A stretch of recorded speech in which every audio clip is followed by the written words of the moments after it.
If you already know the history of Pro Tools First, the free DAW by Avid, then you can skip this blab on.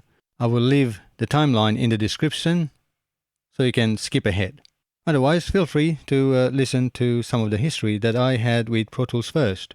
I had Pro Tools limited edition, can't remember which version, when I actually purchased an M-Audio audio interface. But I hardly ever used it. It was the Pro Tools LE. It had 16 channel limitation, similar to Pro Tools First, and a few other limitations, so never interested me, so I hardly ever used it. But when in November 2015, Avid introduced the Pro Tools First, so anybody could download and install Pro Tools with its limitations of 16 audio tracks, 16 MIDI tracks, 16 auxiliary channels, and few plugins like EQ, compression, delay, reverb, and so on. I made a video about it. I'll leave a link in the description. You can follow it up and learn what the limitations are and how to install it. Of course, that has all changed. That was back in 2015. I believe I did do 1 or 2 videos on Pro Tools First from that time until May 2019, where I discovered that Pro Tools First has a big issue. If you're already not aware, Pro Tools, until May 2019, it only allowed 3 projects which were saved onto the cloud. This obviously deterred a lot of people using Pro Tools First. It's just useless. If you cannot save locally and 3 projects only online, obviously Avid just wanted to make money, wanted you to upgrade your cloud account to save more. Why would you do that? You might as well just purchase the subscription of the Pro Tools Professional Edition or the HD or whatever, if you're into Pro Tools. And finally, I guess they realized back in May 2019 or a little bit earlier than that, that they're losing customers. They're not actually, Pro Tools First is not bringing in any new customers, no new sales. So they introduced saving locally, unlimited projects saved locally, and still had the 3 projects onto the cloud. Now, this was a great advantage because you could still save things onto the cloud and jump from one computer to the next or from one location to the next and still be able to work on your project. And then, as I mentioned, I discovered a big problem. If you had your internet connection interrupted, you will lose all your projects. Well, in that case, I believed at least 1 project. And I reported this to Avid. They initially denied it, and then they came back and said, yep, you were right. This is not only applies to Pro Tools First, it also applied to the Pro Tools Professional and the HD. So imagine paying thousands of dollars a year for Pro Tools HD subscription, you lose internet connection, you lose all your work. Professionally recording project could have disappeared, unrecoverable. And back in July 2019, with their version of 2019.6 or 219.6, which is their June edition, they released saying that they'd actually fixed this problem. And I did do a test, and sure enough, the problem was solved. I did do a quick video back in September 2019 about Pro Tools First. So I thought I'll make another video like I've been doing for Cakewalk by Blab and PreSonus Studio One Prime, all 3 DAWs, showing you how I lay out my mixing projects and how to make mixing really easy, intuitive, and you can find everything everywhere. So since Pro Tools First is back on track and I can save the projects online as well as locally with no limitations, here I go with my workflow of how I would set up a mixing session in Pro Tools First. I have been playing around with Pro Tools First in the last few days, trying to find out the similarities as well as the differences between itself, like Pro Tools First, and other DAWs, like the PreSonus Studio One, which is my main DAW that I work with, as well as Cubase, Reaper, and Cakewalk by Blab. And with that experimentation, I found out that this is how I would set up my mixing session if I was using Pro Tools First, which is very similar to how I do with other DAWs. For this presentation, I did load the song I'm Alright by Angels in Amplifiers because it actually comprises with 13 tracks, which is just the right number of audio tracks that I can import. Remember, Pro Tools First has 16 audio tracks limitation. There are no MIDI tracks in this one, but MIDI or audio would not make much difference because they'll be laid out pretty much the same way. I don't really have any plugins other than on the vocals and a few cents on the guitar, because this multi-track session for demonstration purpose is already processed pretty much, and gain staging is roughly done, and you can see from the screens how well it's actually processed. So it makes it really easy to mix and to do demonstration of the routing of the audio from the channels into the auxiliary inputs, which are buses, and the underlining bus channels that Pro Tools uses. Of course, I did refer several times to the online help and the manual to work things out and to remember how it was many years ago when I first started using it. And, of course, comparing to my other DAWs like the PreSonus Studio One especially, and even Cakewalk by Blab or Cubase, it does have its frustrations, but it is workable and it does do the job to a certain degree. I will talk about some of the frustrations at the end of this video because I like to keep this video a little bit positive. Looking at the track layout from the top to the bottom, my drums are at the top, kick, snare, overheads, toms, percussion, then bass, piano, some electric guitars, acoustic guitars, lead vocals, and background vocals. And that followed up by my vocal plate, which is the reverb.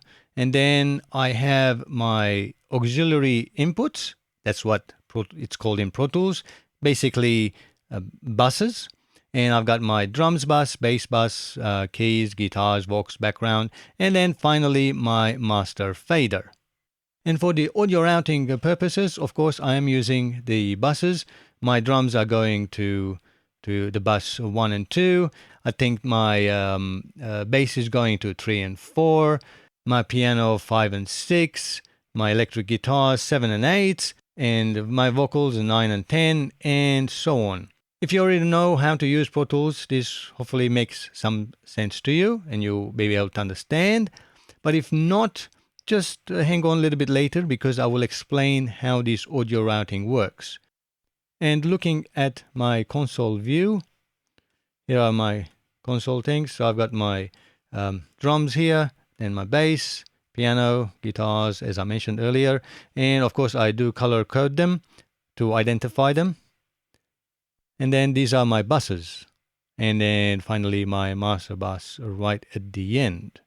Again, as you can see, there are no plugins at the moment because they'll probably be in my next video as I explain why I'm using certain plugins in this project. Of course, other than my EQ and compression on the vocals. And for reverb, I'm using reverb. Again, selected default setting, nothing special. Because this is my initial layout for me to get things going.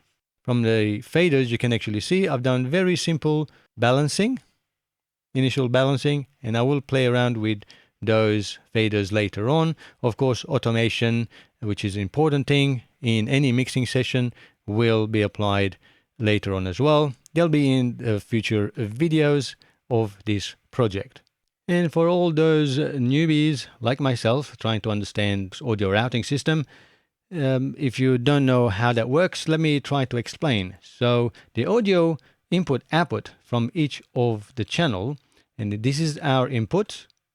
At the moment there are no inputs, and I can select my interfaces input 1 or 2, left or right, or I can select a bus. Now it's same with goes with the output. So at the output, I can have no output. So this kick, the sound of the kick from the drums won't go anywhere.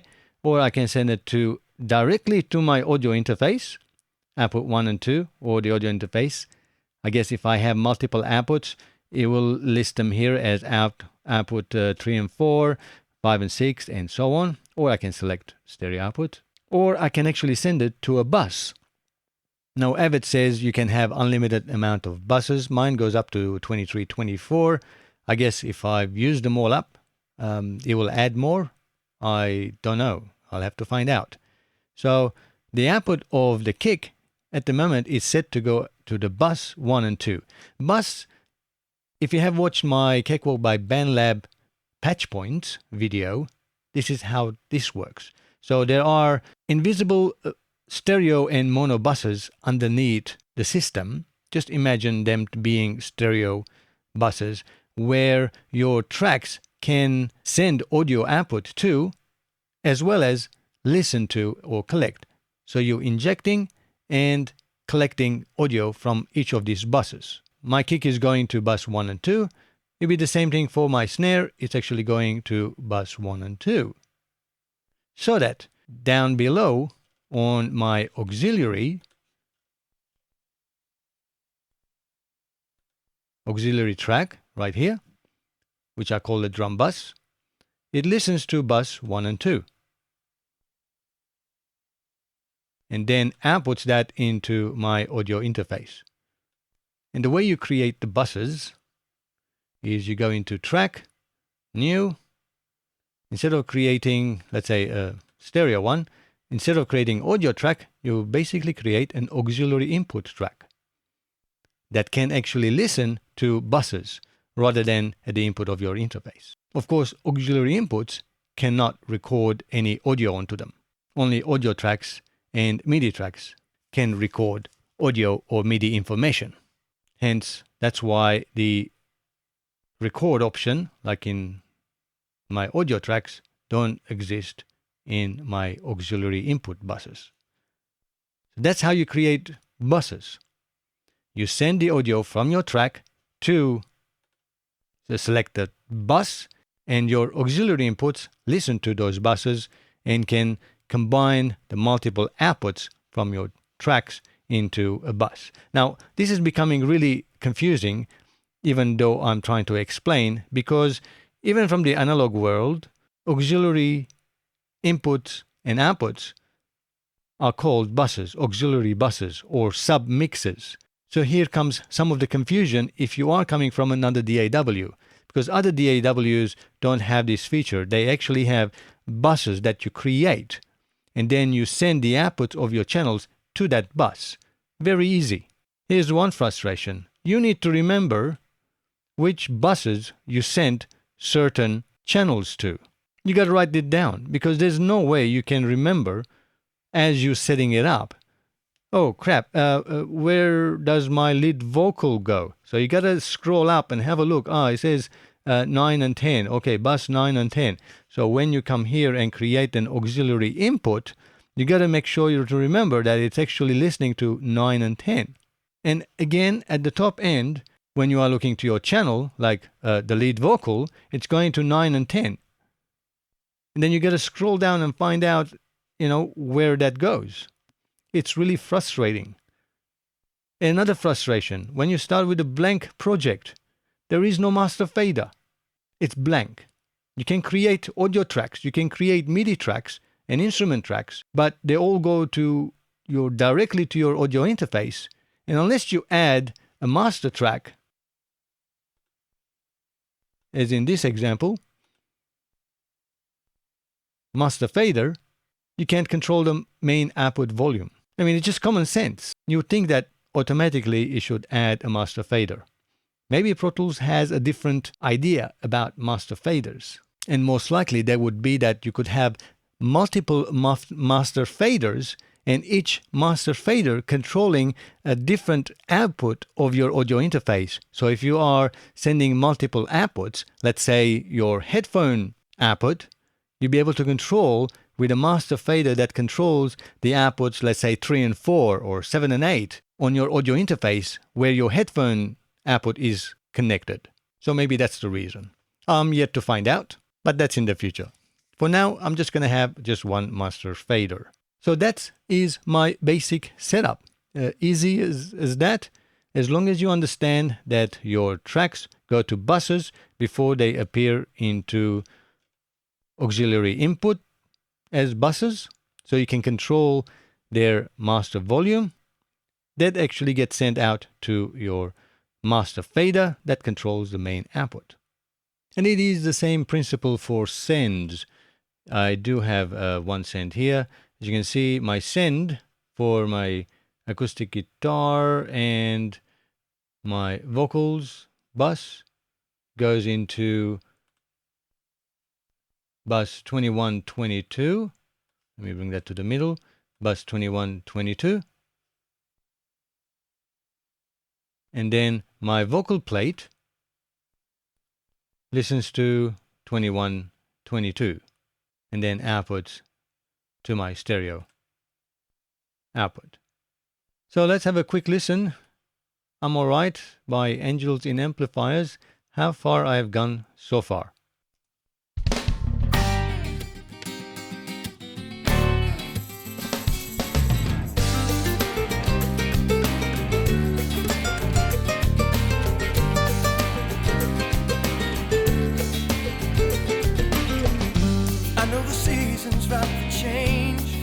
Changing all around. I know the reasons you've arranged. They're tearing me down. Where is the peacefulness of mine? Where will my heart come back to life? I'm alright as I pick up the... Actually, there's one thing I want to mention, which took me a while to struggle to find out how it actually works. Especially when you are using auxiliary inputs as buses to control, a mix. Let's say the drum mix is when you start to solo. Let's solo our kick and have a listen.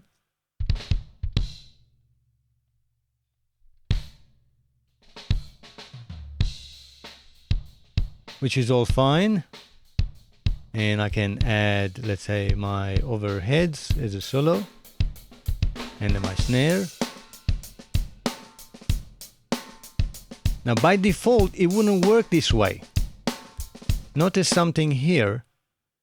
What I guess would call it ghosting of the solo. So if you solo and you disable these solos, you can't hear anything. Because unlike other DAWs that I'm pretty sort of used to, when you solo a bus, that automatically solos all of the channels that control that bus is controlling, but not in Pro Tools. And I actually found out how to make it ghost, by pressing my Alt key on my keyboard. I am on Windows, and I can actually, and now my solo appears as normal solo. So if I unsolo my drum bus and if I solo all of my drum tracks and I press play, you don't hear anything because it does not automatically solo my drums. That's my auxiliary input. To make it work, I gotta press my control key and click the solo, and now it will always go solo regardless of any other solos available on the track. So I hope that makes sense because it can be confusing. Otherwise you're going to be running up and down your console if you want to solo a track and the bus is not in this ghost solo mode or solo always mode. Anyway, I thought I'll drop that final comment there about solos on auxiliary inputs. I found the useful way is to make them into ghost solos. So any track which goes to that auxiliary input is soloed. You don't need to run to that auxiliary input channel and solo it as well. Running back and forward. It will automatically hear solo of any audio going to that auxiliary input. Well, I hope this video was useful for you. If it was helpful, make sure you give me the thumbs up. And I hope that you follow me on a journey using Pro Tools first with a song mixing session. In my future videos, I will go through some more options like adding the plugins like EQ and compression, if any, and then do a final mix. Till next time, as always, thanks for watching and have a great time making music. Cheerio, guys.